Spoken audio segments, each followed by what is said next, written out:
Welcome to session number 2 of History 3375, the CIA and the Third World. Last week we looked at the mechanics of the course, talked about things like exams, homework, what your responsibilities are in those areas. And then we spent the second half of the first session looking at the Third World, and specifically the theme of Western domination of Third World regions and the phenomena of Third World nationalism that grew out of that domination. We saw on the one hand that as new societies emerged out of the old colonial order around the world after 1945, that there were strong elements of anti-Western attitudes because of this long period of domination by especially European countries of areas like Africa, the Middle East, and parts of Asia. On the other hand, Third World nationalism also incorporated certain ideas and concepts from Western values, such as an emphasis on egalitarianism and the idea of progress and economic development. So we were looking at this theme of the common experience of subordination to the West, and then the characteristics of Third World nationalism displayed by most of these countries as they emerged from colonial status or some form of Western domination in the second half of the 20th century. That put the first piece in place for the course, because before we can look at the series of CIA interventions that are the main focus of the course, we have to have three elements in place. One is some understanding of what the Third World is like. Secondly, an understanding of U.S. relations with the rest of the world. And then third, looking at the CIA itself as an institution, its history, its development, what are its strengths and weaknesses. Today we're going to take on that second element and look at U.S. relations with societies beyond its own borders. You might term this foreign policy, but it's not. I'm not going to spend a lot of time, very little time, talking about things like the Monroe Doctrine and the Roosevelt Corollary and other things that have put you to sleep in U.S. survey courses over the years. As much as formal foreign policy is a part of what I'm going to be talking about, mostly what I want to talk about is how has the U.S., the United States, our society, conceived of itself in relationship to the rest of the world. Because it's very clear that despite what you may see on the news on any given night, U.S. policymakers are not simply responding to events around the world. They may say, well, we have to intervene here or we have to act over here because something's happened. And it may look like it's simply a reactive policy. But in fact, when you look at the history of the United States and the world around it, you find that American leaders for several centuries have had some very specific ideas about what the role of the United States was in the rest of the world. We want to look at the origins of those ideas, how that mission for the United States was conceived, how it changed over time, what policies grew out of it, and how other countries have reacted to that kind of mission that the United States felt it is carrying out around the rest of the globe. So what we're looking at today is America and the world is the best way to put it. Now, early on, all the way back to the colonial era, Americans had a conception of themselves as a very distinct group, and that had strong religious connotations, certainly back in the 18th century and as early as the 17th century. For example, the New England minister Cotton Mather, who was well known as a leading cleric in colonial America, believed that America was the New Jerusalem, that this was our society, a recreation of a more refined, pure Christianity, and that part of the responsibility of the United States, of this emerging America, was to spread that reformed Christianity around the globe. In fact, a close friend of Cotton Mather's, Judge Sewell, another New Englander, believed that actually Mexico, once it had been converted to Protestantism from Catholicism, would become the homeland, the heartland of this New Jerusalem in the Western Hemisphere. So it has been, from early on, a strong religious connotation to the ideas of an American mission in the world. And we'll see that to some degree that carries on over time. Now, besides this religious idea that this is a reformed Christianity with a responsibility to spread these ideas to the rest of the globe, there is also the fact that there was a strong territorial imperative in how America saw its mission early on. In fact, that territorial imperative brought the American colonists into conflict with their British colonial masters, because the British were concerned about restraining America's spread westward, that its American colonies threatened to destabilize relationships with Native Americans west of the Appalachian Mountains because of the desire of American colonists to keep moving westward, occupying territory and setting up homesteads. This is something that the British were strongly opposed to and became one of the motivating factors for the development of the American Revolution eventually. And if we could go to the first slide that we've got up here, you can see some of this information laid out. Now, part of this is simply a desire by people to acquire land and set up homesteads. But there's more to it than that, because American leaders like Thomas Jefferson, John Adams, also believed that American territorial expansion was essential to American social stability.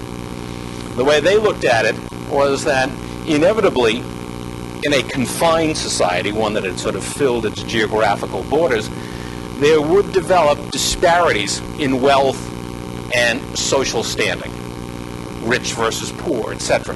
The way to avoid that was to have an open frontier where people could migrate, get a fresh start, establish a homestead, that this would serve as a safety valve, that the discontented groups who felt that they were not receiving their share of the American dream could migrate westward and have new opportunities. So for much of the 19th century, and we'll see it in other forms, American leaders felt that the westward expansion was essential in order to maintain social stability within our own society. So there is more than just a religious value to this mission, at least for a portion of the 19th century, certainly the first half of the 19th century in particular. Americans believe in general, certainly their leaders believe, that only by acquiring new territories can the United States maintain social stability over time. We'll see another version of this later on in the 19th century. Now, in moving westward, Americans, and this is true of Westerners in general, believed that they were not just reaching out and establishing little townships and hamlets and family farms. They believed that what they were doing by migrating into what they saw as the wilderness was civilizing nature, taking brute, dangerous nature and subjecting it to human control. That this is a positive, that no longer simply clinging to the shores of the Atlantic coast of North America, they would march forward into the dark wilderness and turn it into a series of civilized communities by bringing the ideas and the political values and the economic institutions that they had developed along the coast further inland. They would be civilizing nature, if you will. That's another concept that's important to this mission that Americans see themselves on over the last 200 years, because eventually they would project that idea of civilizing beyond just wilderness and beyond Native American populations. They would project that idea out into the Western Hemisphere, into Latin America. Early travelers to Latin America, New England whalers and merchants, brought back descriptions of Latin America that suggested that despite the fact that it was populated by millions of people, that it was itself a wilderness, that it was uncivilized, despite the existence of a number of Europeans or European descendants in that region, that this was not truly a civilized region because of the vast wildernesses that were not settled, and because, of course, these people were Catholics and not Protestants, and therefore did not know the civilizing quality of Protestantism. They only knew what North Americans saw as the ignorance and the superstition of Catholicism.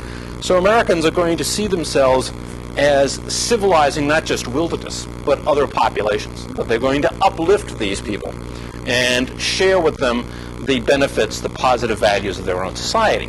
And if you think about it, you think of recent events in the Middle East, the United States has talked about helping to bring civilization into Iraq, for example, that Iraq had slipped from the civilized world, and we're going to bring it back to the civilized world. We're going to share our values and our institutions with it. So this idea is not something that just developed in the 19th century and disappeared. It remains an important part of the way Americans look at the world around them. Part of the mission by the early 19th century was not just a religious concept and was not just an idea of territorial acquisition. Many Americans were deeply impressed with their own American Revolution and the values that it promoted. Ideas of republican forms of government, individual rights, the idea of free market economy.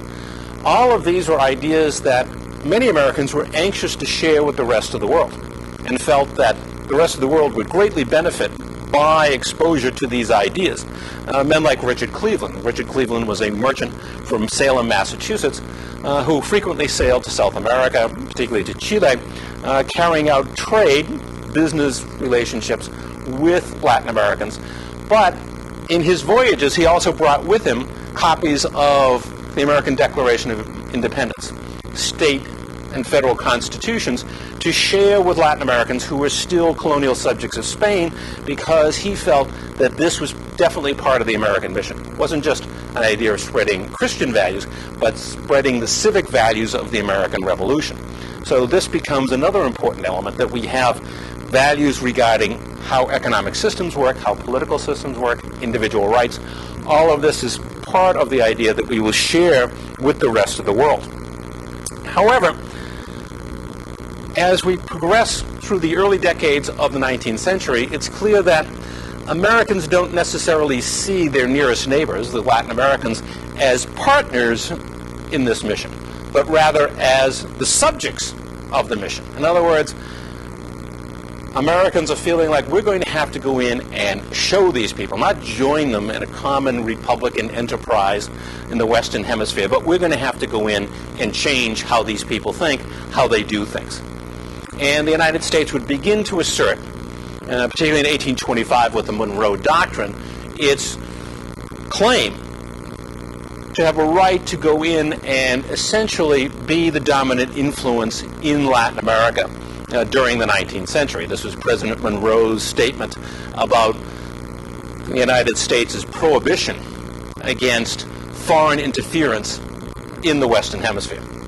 Now, it wasn't a policy that was actually enforceable at the time, because the United States wasn't powerful enough to fend off the British and the Germans and the French, but it actually had some effect because the British were willing to go along with it. It was only because of British sea power, British military power, that in fact most of the Western Hemisphere remained unmolested during the 19th century, but the Americans were stating a claim for the future, saying, look, we're the dominant influence here. We have the right to decide how these societies are going to develop, and we want it to develop free of particularly European influence. Now, economic relationships and interests remain significant in this mission. For example, during the early part of the 19th century, as Latin Americans begin launching wars of independence to free themselves from Spain, the United States offers them recognition, diplomatic recognition, as free nations, even though they're not entirely free at this point, but only if they're willing to sign trade agreements with the United States, what are called reciprocal trade agreements. We're not going to get into the details of sort of, if you cut tariffs, we'll cut tariffs. The important part of these trade agreements that the United States wanted was that it would give, or they would give, the U.S. considerable economic advantage over European competitors in trading with Latin America. For reasons, again, that we're not going to get into here, the Latin American countries said, well, that's nice, but can we have recognition first, and we'll talk about trade later. The Americans never got what they wanted, and eventually they gave recognition without the trade agreements, because by then the European powers were recognizing Latin America. But the effort to do this demonstrates again the fact that the United States is looking for more than just this idealistic mission of religious transformation, civilizing mission, and influencing political institutions, but also economic advantage. Although this part of the mission is also seen in many cases in idealistic terms, because Americans believe that, look, if you open yourself up to trade with us, that will benefit not only you but us. It will encourage your economic development. Free markets encourage discipline. They make people work harder and be competitive.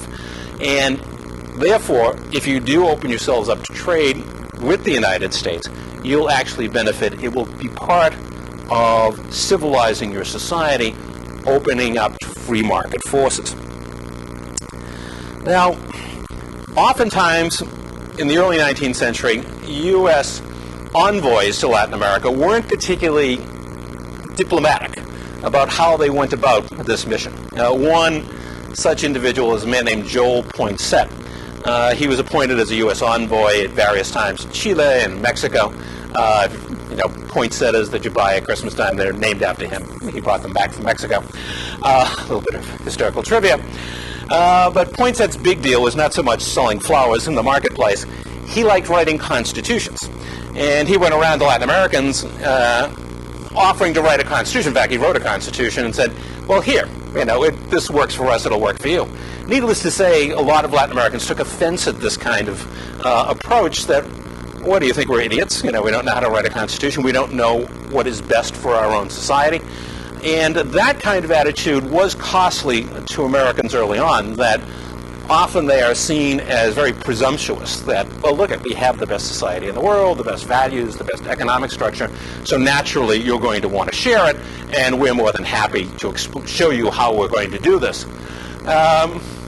This often offends people from other cultures and societies who feel like, well, we'll pick and choose what we want. We don't want somebody else from the outside dictating to us how our society might be structured and how it might develop over time. As we reach the 1830s and 40s,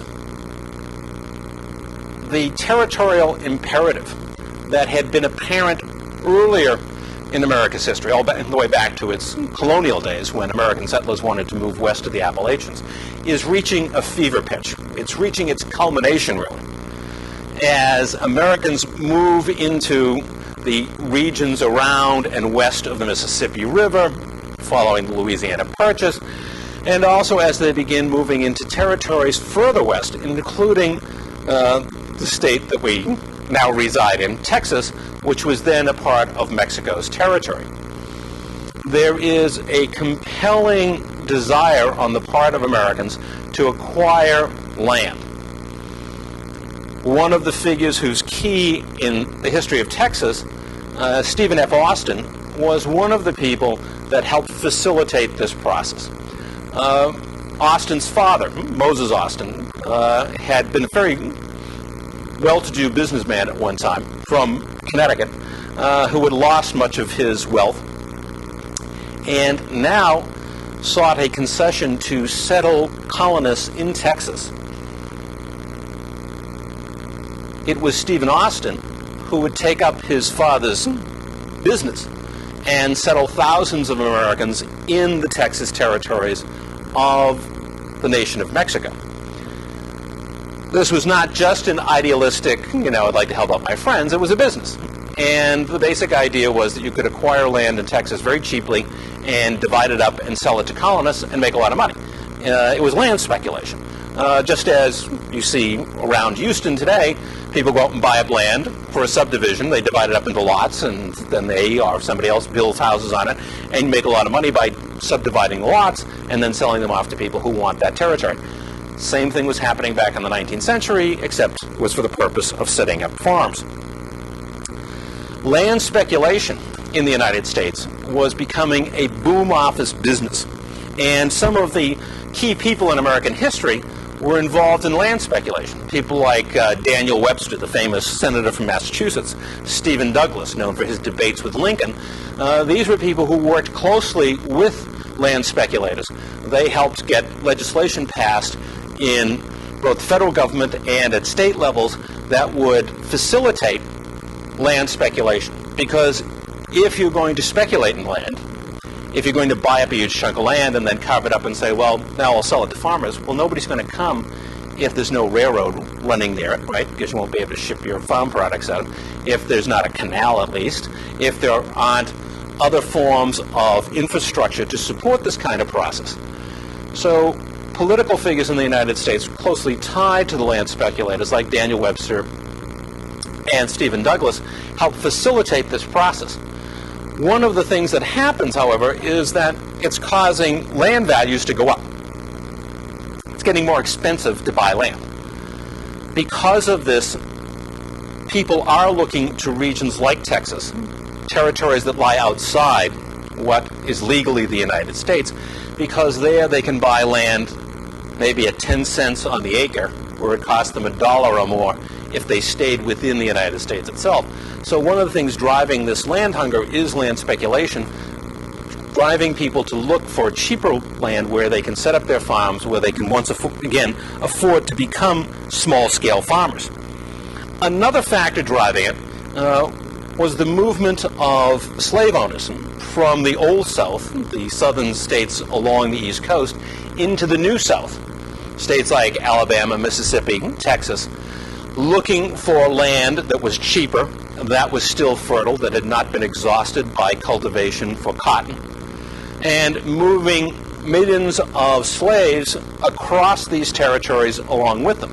So in addition to people from the Midwest who are looking for land to set up individual farms, you've also got slave owners in the South who are pushing to get land so they can establish new plantations and looking for cheap land. And again, this brings many of them to territories like Texas. In addition to these people, we also have Eastern merchants who are looking for new lands in the West. Why would they want? They're looking out to the west to California, to the West Coast, also part of Mexico's territory. They want to establish outposts there because they're conducting trade with China and other parts of Asia, and it would be much better if they could have an outpost in California or somewhere on the West Coast, so that once they make the long, arduous journey around the southern tip of South America and have to head out into the Pacific, that they can stop, refuel, and then head out and do the same thing on the way back. So they would like to see the acquisition of territory on the Pacific coast of North America so they can more easily facilitate their trade with Asia. Another factor that's driving Americans at this time in terms of territory and leading eventually to a confrontation with Mexico is the issue of race. By the middle of the 19th century, racism was becoming a significant issue in American thought. Racist ideas had already flourished in Europe since the late 18th century, early 19th century. And more Americans were looking upon themselves, white Americans, as part of what they loosely termed the Anglo-Saxon race. That the people of Northern Europe, Germans, the British, etc., were all part of this Anglo-Saxon race, and so were Americans. And that they were inherently superior to any non-white group, whether that was Latin Americans, Mexicans, Asians, etc.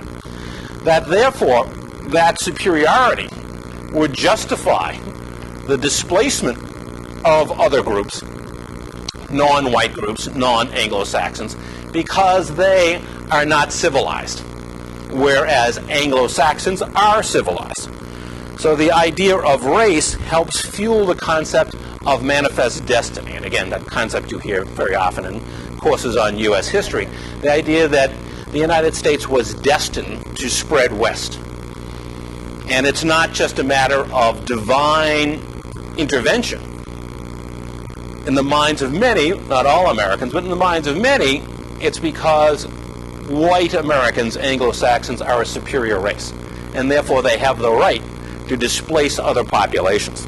So the American mission is taking on a darker tone in these years in the middle of the 19th century, because now we're talking about territorial acquisitions of territory belonging to another nation, and we're talking about this being justified by the fact that we see other people in other parts of the world as inferior to Anglo-Saxon Americans.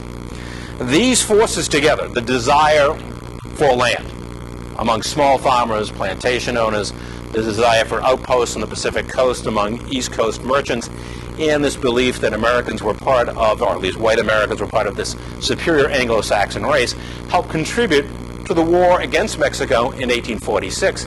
And by the end of that war in 1848, the United States had deprived Mexico of half of its national territory. Much of what is now the western United States, states like California, New Mexico, Arizona, etc., were taken as a part of that war that grew out of these factors. Now, what Americans have in mind is not a classic imperialism, where you acquire or conquer a territory and then administer that territory as distinct from your own country. What Americans are doing, and why they will see themselves in the future as anti-imperialists, is because they are incorporating these territories directly into the United States itself. Now, this is not a matter of, well, we acquire this territory out there and we administer that as a colony.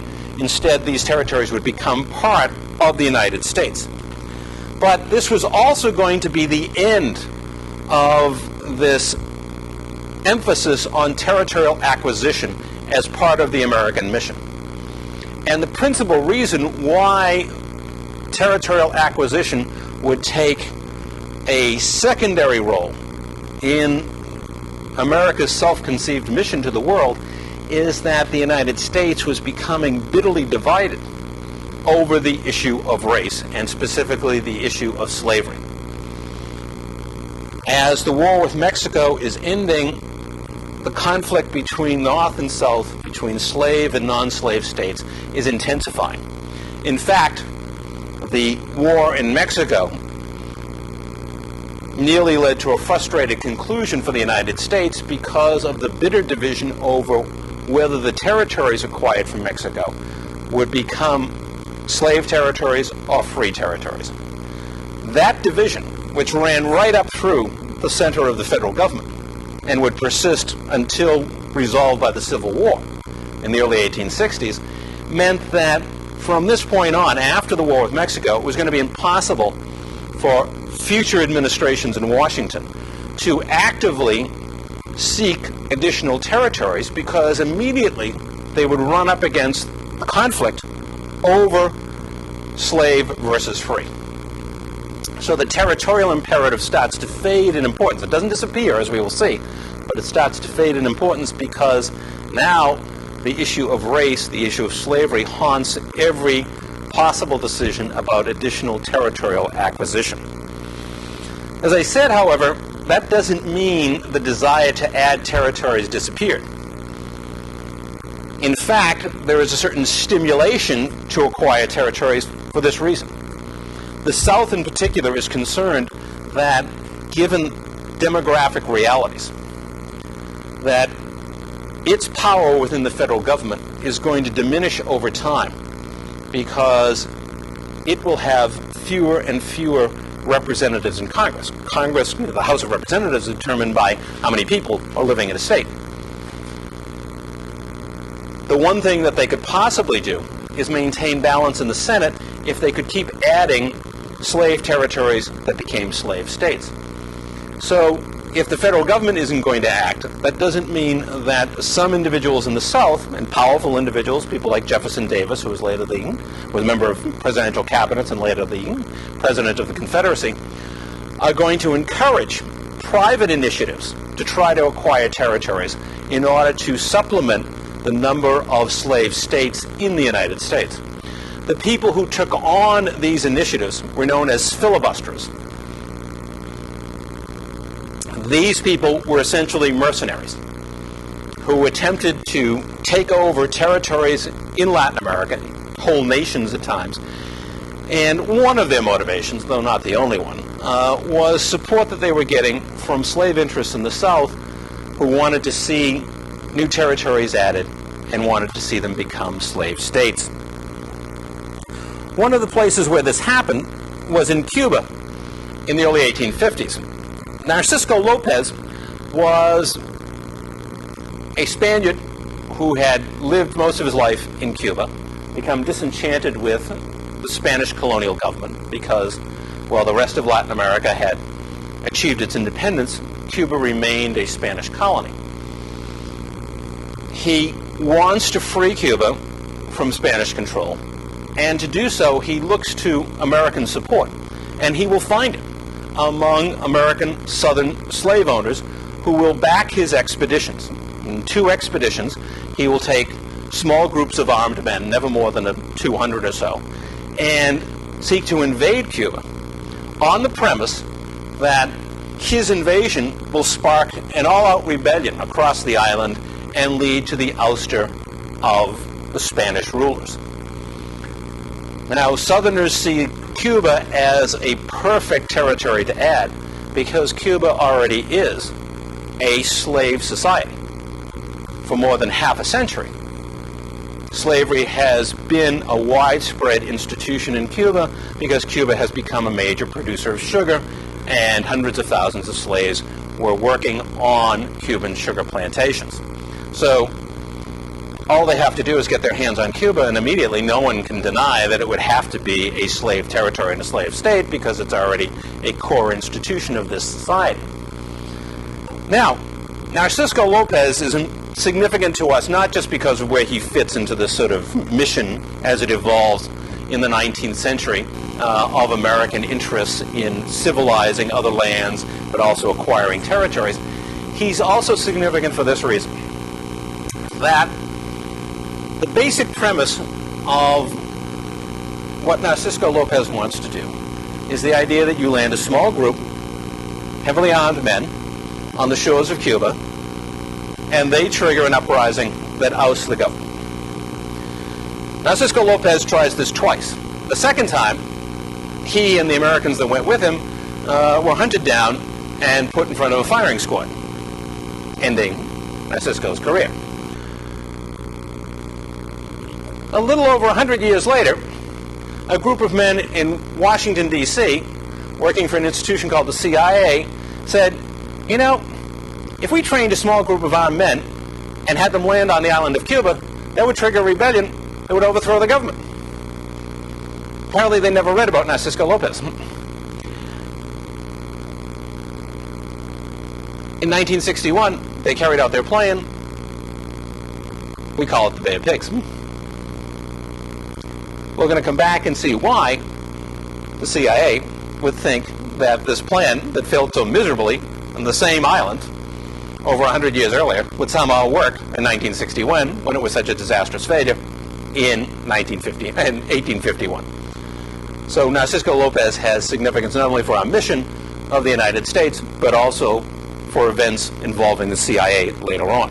Now, another example that you'll see here on the notes is William Walker and his involvement in Nicaragua.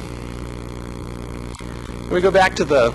Is everybody having a chance to get what's on the notes? Yeah, can we switch back to the notes again? Good. Another key figure among the filibusters was a man named William Walker. Walker was an interesting character in his own right. He was this short little fellow. He was about 5 feet tall. He had tried several careers as a lawyer, as a doctor. In those days, it didn't take much. You go to school for a couple of years, you could be a lawyer, a doctor, you could be anything you wanted. There wasn't a lot of professional training going on. He wasn't successful at those. He tried being a journalist. And finally, he turned towards mercenary activities. He became a filibuster. He tries to invade Mexico and detach part of Mexico, the Baja Peninsula, tries to remove that from Mexico, unsuccessfully. But eventually, he's induced to go to Nicaragua in 1855, where a civil war is raging between two political factions, liberal and conservative, to support the liberals and try to install them back in power. Instead, he installs himself in power and proceeds to reinstitute slavery as a legitimate institution in Nicaragua. Why? To offer a prize to the Southern interests, and they included Jefferson Davis, who were supporting his activities, his occupation of Nicaragua. Unfortunately, along the way, for Walker at least, not so sure the Nicaraguans are unhappy with this, he ran afoul of one of America's wealthiest men, a man named Cornelius Vanderbilt. Vanderbilt had a concession to move cargo across Nicaragua, to ship goods down to Central America, to the Nicaraguan coast, ship them across Nicaragua and up the coast to California. This is the era of the California gold rush. Years after that, there is no Panama Canal at this point. You want to get across from the east coast to the west coast in the United States. There's largely desert in between the two coasts. The way to do it is cross Central America. Vanderbilt has that concession. Walker takes it away from him, gives it to someone else, and Cornelius Vanderbilt becomes an immediate sworn enemy. Soon, Central American governments, along with Vanderbilt, turn against Walker. He is overthrown.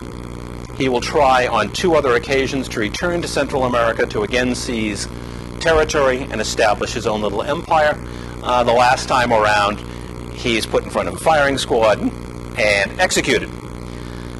With Walker's death, this lesser territorial imperative, in other words, the effort by private interests, by filibusters, by mercenaries, to expand territory, particularly to meet the needs and the interests of slave owners in the South, begins to dissipate.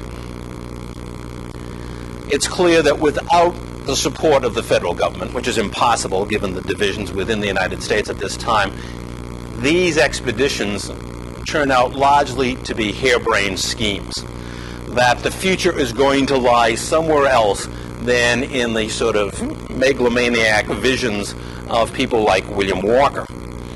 Indeed, in the future, in the decades ahead, the more important people are going to be American business people, merchants, mechanics, in other words, people who are skilled workers. They, in the decades ahead, would have a greater influence on what happened between the United States and countries in the Western Hemisphere than the filibusters like William Walker, as interesting as those stories may be. One of these people, for example, was William Aspinwall. Again, a very wealthy New Yorker. What William Aspinwall did was to build a railroad across Panama. This is back at the time, the 1840s, early 1850s. This is when this railroad was created. And again, the same purpose as Cornelius Vanderbilt's initiative to more easily connect the east and west coasts of the United States. These kinds of enterprises, like Vanderbilt's, Aspinwall's, these were going to be the building blocks for the United States, and as we will see in the 20th century as well. It's never just a matter of American diplomats, American military activities, we're going to call the mercenaries, form of military activity, but American business has a vitally important role to play in the relationships between the United States and countries outside our own borders. And consistently, American business people, just like American diplomats, see themselves on this mission, that their economic activities will have a civilizing effect upon other societies, whether it's in Latin America or later in Asia and in the Middle East and elsewhere, that we can bring them the benefits of a modern, free trade, competitive society, that their activities are not just a matter of, well, we're here to do business and make money. Of course they are. But they also see themselves as there to bring reform, uplift, improvement, development to the rest of the world. The one remaining place where the Americans still have some territorial ambitions is Cuba. Cuba has a number of potential, real values to the United States at this time. Cuba is a leading trading partner of the United States. Cuba sells sugar to the United States. The United States sells things like lumber and fish and clothing to Cuba. So we have a powerful economic relationship. Cuba, the largest island in the Caribbean, has strategic importance. It would make for a wonderful series of naval bases to protect the Gulf Coast of the United States and indeed to project American power into the Caribbean. But of course, Cuba is still controlled by Spain. Narciso Lopez, of course, went to the wall, as they say. However, even this territorial ambition fades because when the Civil War ends, the desire to have Cuba as a slave territory, of course, is going to disappear. And many Americans are fearful of adding large numbers of non-white people to American territories. As a result, the United States will essentially reach a tacit agreement with Spain, which is essentially this: as long as you don't interfere with our trade with the island, as long as American business people are safe when they're operating in Cuba, and as long as you don't sell the island to some European power so that they can use it to dominate the Caribbean, you can go on doing whatever you do. We're not going to interfere. So even this territorial ambition, which had a lot of practical sides to it, is put aside at this time. The United States is going to focus in a different direction. That different direction is largely charted by Abraham Lincoln's Secretary of State, William Seward, who's mostly known for acquiring Alaska. But actually, that's a minor part of what Seward did. Seward's great idea was that what the United States wanted to do was not go on expanding territorially, adding new lands in Central America or Cuba or anywhere else. We might pick up an island here or there along the way, but what we really wanted was a commercial empire. We wanted to open not just Latin America, but the world, Asia, Middle East, Africa, to American trade and eventually American investment, but particularly trade at this time in the 19th century. This is Seward's wonderful idea that we'll have essentially a free trade empire. We will go out, and because of the energy of our economy, the quality of our business activities, we'll be able to effectively compete out in the world. And we will be able to fill the needs of American business. And this is important because America is changing. The Industrial Revolution is already well underway by the time of the Civil War. It gains explosive rates of growth in the decades after 1865. By the end of the 19th century, the United States is the first country to enter into what's known as the Second Industrial Revolution, the application to production processes of scientific discoveries and scientific techniques. In other words, it's not just people tinkering anymore, experimenting. Things like the application of electricity to industrial production, the use of chemical processes, the development of modern chemical industries. The United States leads the world in the new efficient industrial procedures of the late 19th century, what becomes known as continuous production processing. In other words, working on an assembly line. And what Henry Ford is credited with doing. Actually, other people were doing it before him. This explosive growth in the productive capabilities of the industrial sector is taking place in the United States, and is taking place here more rapidly than anywhere else in the world. By the early 20th century, the United States has become the most important industrial power on the globe. This revolutionary development means that American industry, by the latter part of the 19th century, is producing a lot of standardized goods. In other words, we got 50 different places producing, let's say, dehydrated beef in a can. Yeah, Spam, whatever. We got 50 places producing it, and it all looks alike. All comes in brown cans.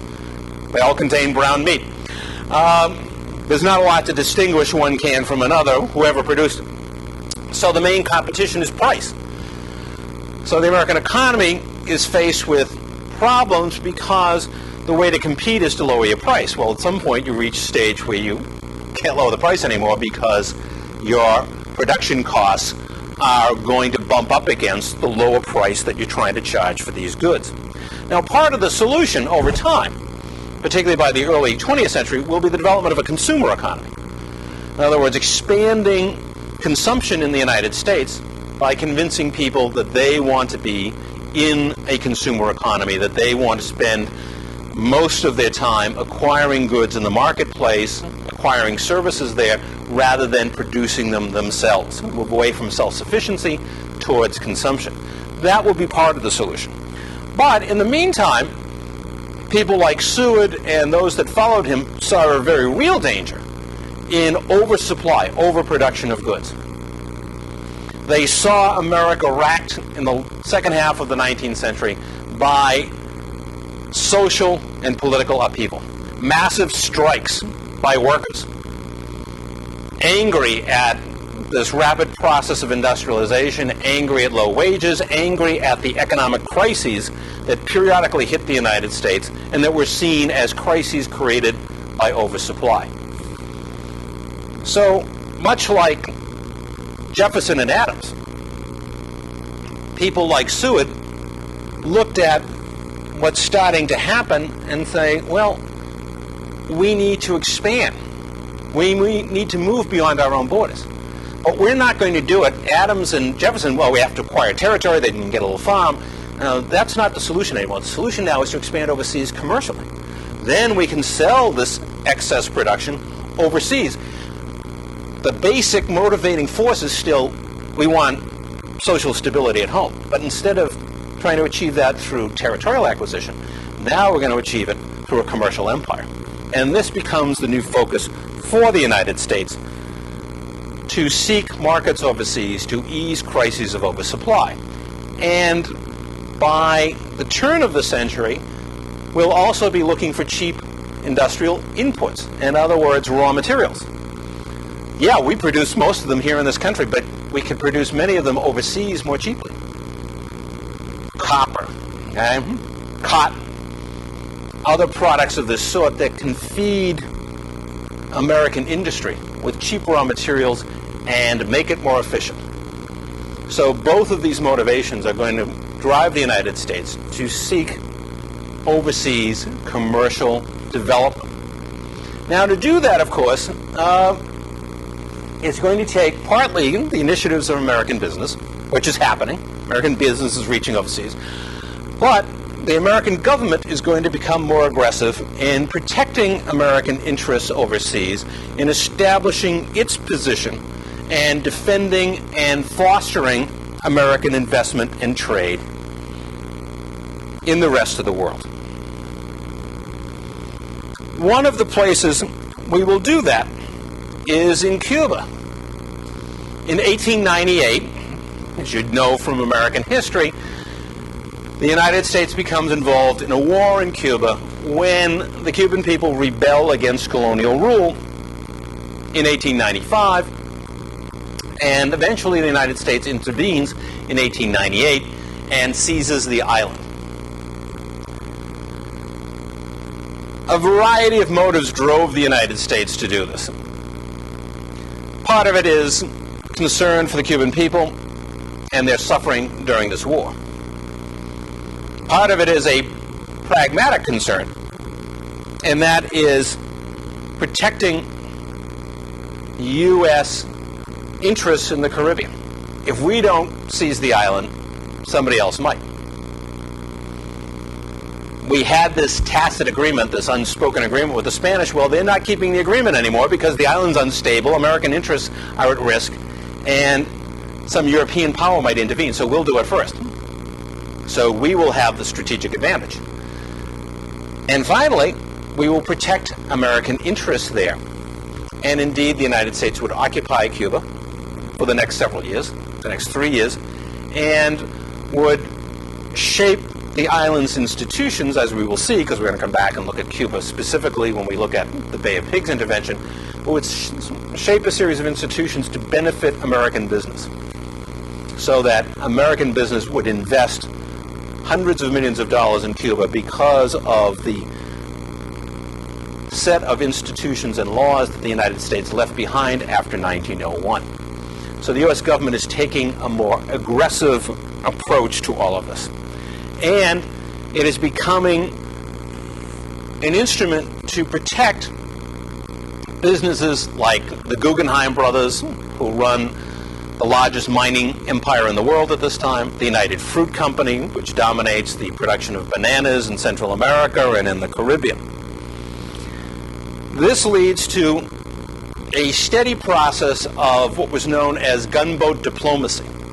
The United States sending warships, landing Marines periodically, particularly in the Circum-Caribbean, Central America and the Caribbean islands, to protect American interests that were threatened by political instability in these regions. Americans are still on a mission, and it isn't just to protect American business.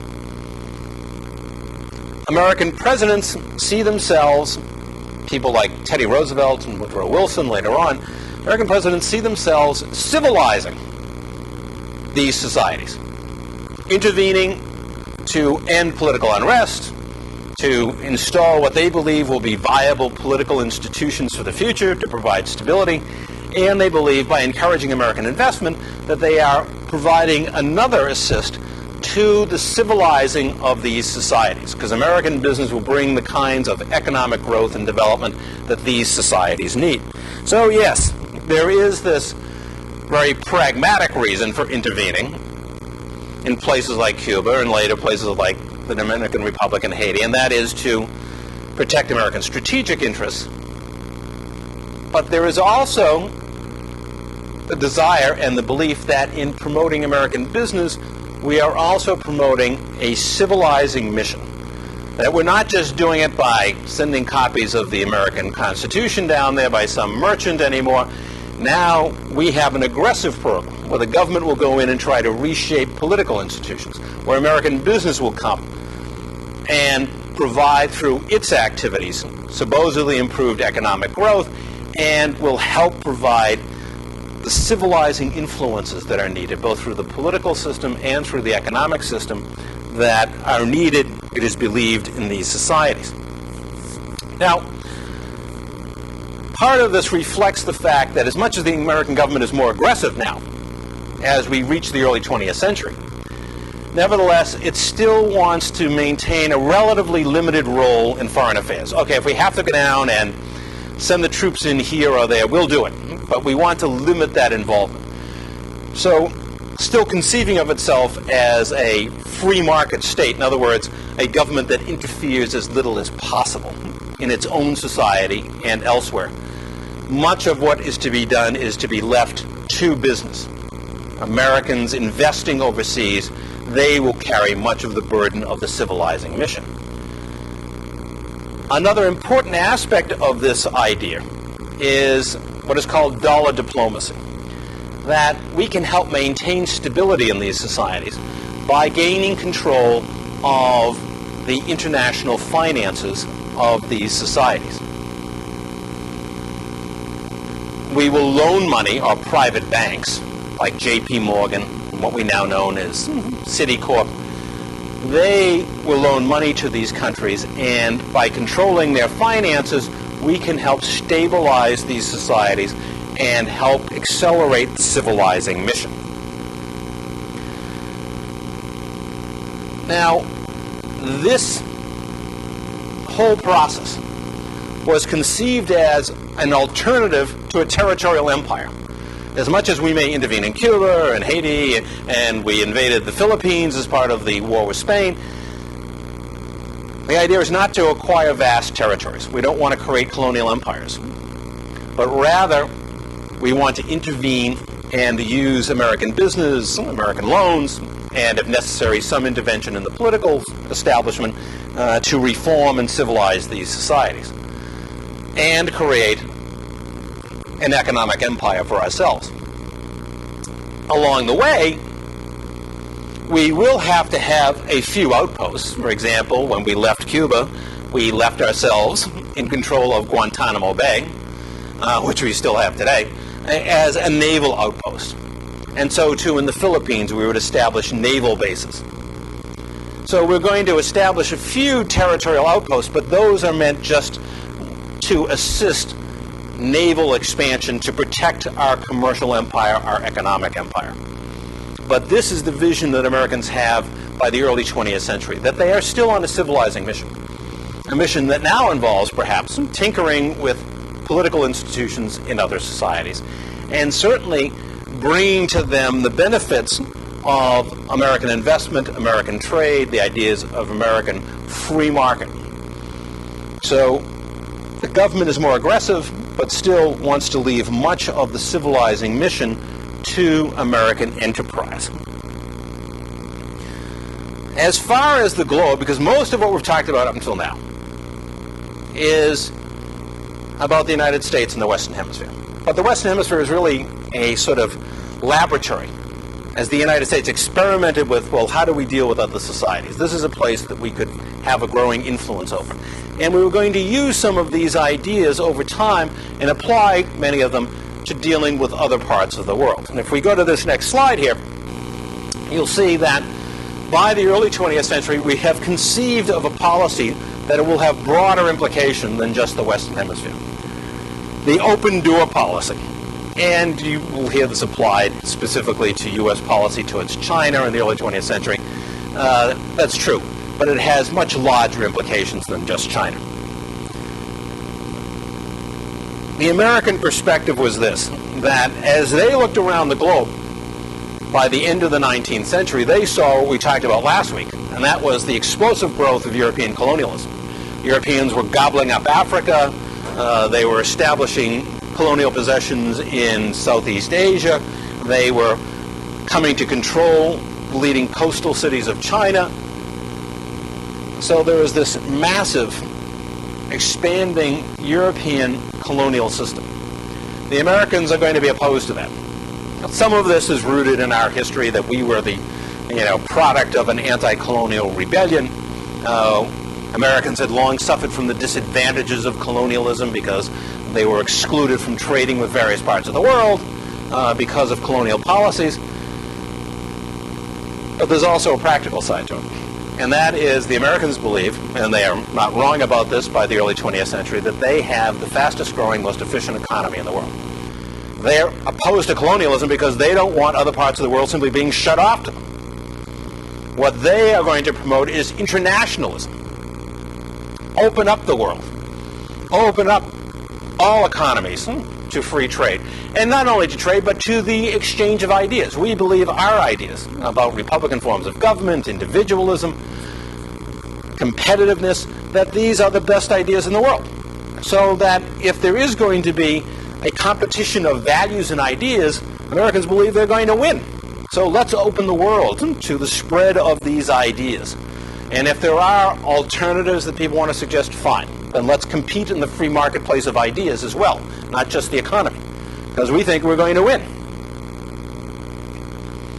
Now, as we're promoting that globally, we also maintain the right in the Western Hemisphere to intervene and to dominate. So on the one hand, we're saying, over there in China, we want to open that place up. We don't want the Europeans dominating it. And we'd like to see, the colonial empires in Africa roll back, although we're not going to do much about it.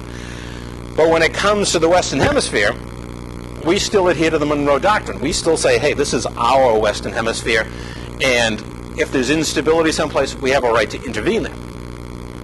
So there is going to be two sides to this policy. That generally we talk about internationalism, open everything up, but in the Western Hemisphere, we still want to be the dominant influence. And that was made clear in Mexico, when Mexico suffers a revolution in 1910. President Woodrow Wilson, when he comes to office, is deeply troubled by what's going on. Mexico is our closest Latin American neighbor. She has a border that's thousands of miles long, and the U.S. has hundreds of millions of dollars invested in Mexico. That's being damaged, if not destroyed, by the ongoing revolutionary conflict in Mexico. Wilson considered the possibility in August of 1913 that he'd just invade Mexico. Let's get it over with, okay? We have occupied places like Haiti and the Dominican Republic and sent troops into Nicaragua in the past, etc. So if we have to, let's hit the Mexicans and we'll stop all this revolutionary craziness.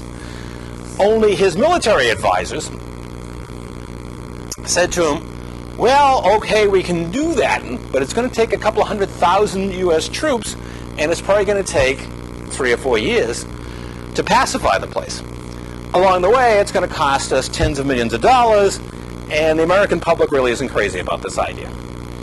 Interestingly enough, as we will see, some decades later, another American president, Ronald Reagan, considered the same possibility in Nicaragua and got the same answer from his military leaders. Well, we can do it, but it'll cost us hundreds of millions of dollars and tens of thousands of troops, and it'll take us years to pacify the country.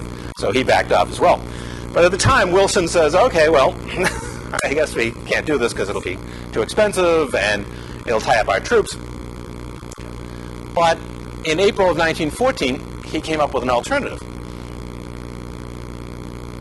As a result of an incident in Veracruz, which the U.S. said challenged its legitimacy as an international power. In other words, the Mexicans have basically insulted us. The United States occupied the Mexican port of Veracruz, and the U.S. forces unloaded thousands of rifles, machine guns, hand grenades, you name it, and left those items there in several large warehouses to be taken by those revolutionary forces in Mexico that the United States favored. They were then able to take those weapons and defeat their opponents and establish stability in Mexico. So the United States has come up with another new approach that, yeah, we still have the right to intervene, but we don't necessarily have to do it through overt military invasion. We can use essentially a covert operation. And already, early in the 20th century, and we'll see other examples when we talk about intelligence operations in the United States, but already, in terms of tactics, the American government was finding there are other ways to deal with countries besides diplomatic relations, besides outright military intervention.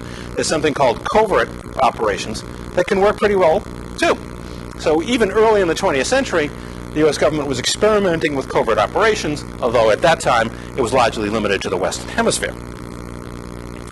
Now, America's perspective on the world, as much as it's already formulated this idea of internationalism and anti-colonialism, but its perspective and its involvement in the world as a whole is going to be broadened considerably by the Great War, by World War I. Because, of course, the United States, which hadn't really played a major role in international affairs up until now, it was outside the Western Hemisphere, now the United States is going to play the critical role. It's the decisive force in assisting the Allies in defeating Germany.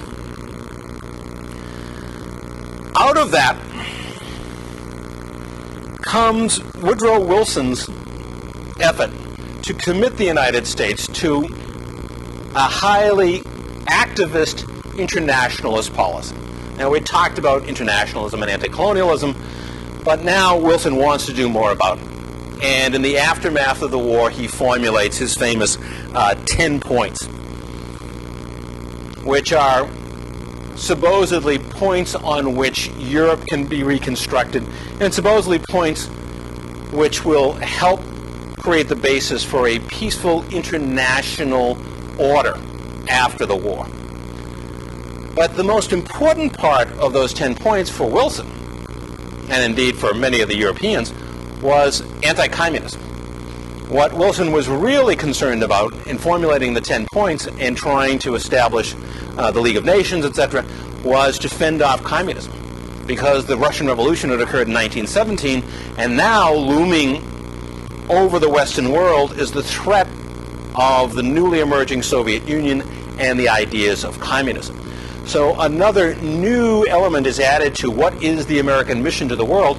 Well, aside from spreading our own ideas about political institutions, individualism, about how economies work, now we also need to combat this threat of communism. Because what is communism but in many ways the antithesis of what the American mission is?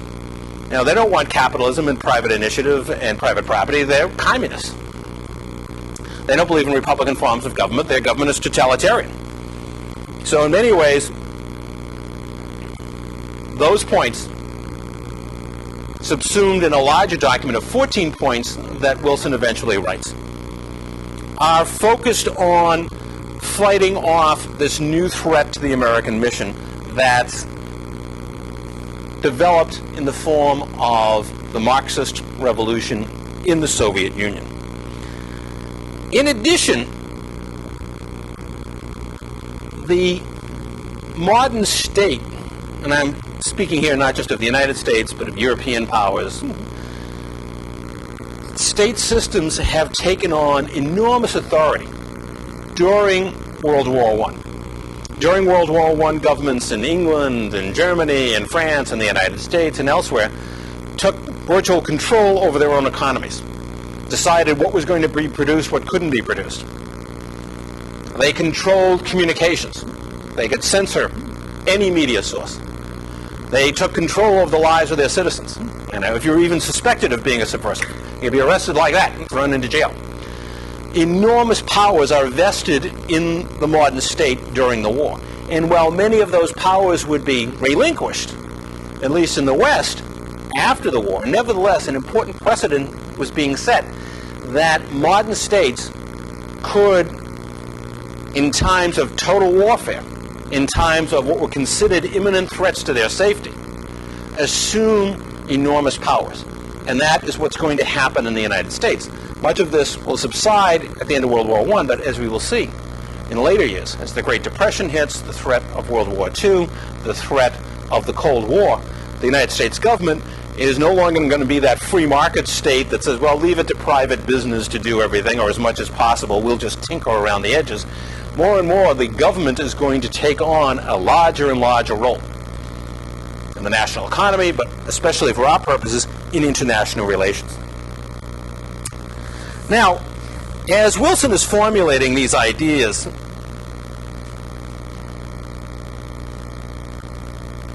among the ideas that he presents is the concept of self-determination.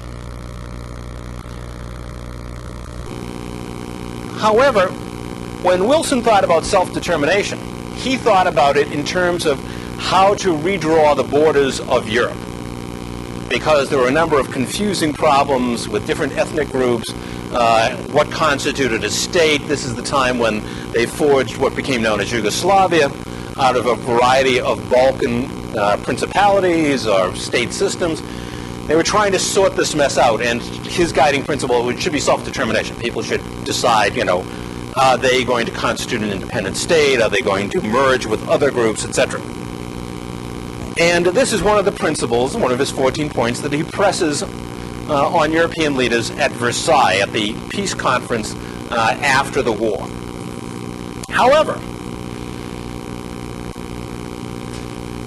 as he is presenting these ideas at Versailles, a young Vietnamese man who had lived in exile from his own country, which was a French colony at this time, tries to meet with him in Versailles, a man who would later take the name Ho Chi Minh. And he wants to meet with Woodrow Wilson because he wants Woodrow Wilson to support his idea that self-determination should be applied not only to people in Europe, but to people in the European colonies. If self-determination is a good idea, I got news for you. We got a lot of people in Vietnam would like to determine their own future. They would like to be self-determined. And people in Africa, they would like to be self-determined. Wilson is not going to see Ho Chi Minh, and the United States is going to be left with a major dilemma that will extend through much of the 20th century in its dealings with the old colonial powers and the newly emerging third world countries. And that is, where does its loyalty lie? Where are its priorities? Because millions of people in the third world, even in 1919, are agitating for independence, for national self-determination. And the United States, of course, has presented itself as an anti-colonial power. But the United States also is concerned about its allies in Europe. Should it turn on its allies and say, well, you have to get rid of all those colonies in Africa and Southeast Asia and elsewhere, because, of course, we believe in self-determination. And in the Middle East, they're carving up the Middle East as the Ottoman Empire collapses. The French and the British are extending their influence over places that have become very familiar to us now, Syria, Iraq, etc. What are we going to do about these places? Are we going to side with the people of these colonial possessions, these third world leaders like Ho Chi Minh, or are we going to side with their European allies? Well, that decision will have profound consequences on the American mission to the world in the years ahead. It's clear by the time the Great War is over and Wilson has met with European leaders at Versailles that despite the failure of the United States to join the League of Nations and the frustration of Wilson's larger visions, that the United States has clearly assumed the role of the leading Western power. The position long held by England is really passing to the United States.